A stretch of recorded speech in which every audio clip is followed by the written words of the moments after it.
Jaro Filip nebol len Jaro Filip.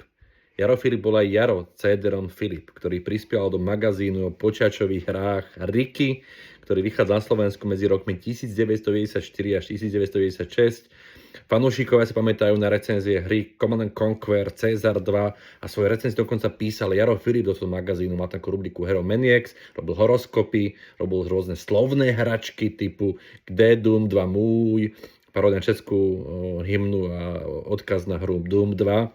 A prešiel nám taký kúsok recenzie na hru Dr. Dragon's Madscape Chase, kde napísal ku konci: je to relax, je to droga, hrajte to do omrzenia, pripomína mi to konzumáciu burských orieškov, ktorá sa v podstate nedá skoro nikdy ukončiť. Jednoducho blúbaj si u mňa šplhli a už nikdy túto hru Riky mu nevrátim, čo mu touto cestou aj odkazujem. Absolutely super, Jaro Céderon Filip.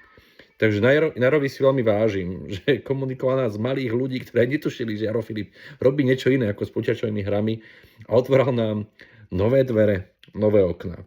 Bol to fantastický človek, chýba nám. Ježiš Mária, bol strašne super. Majte sa krásne.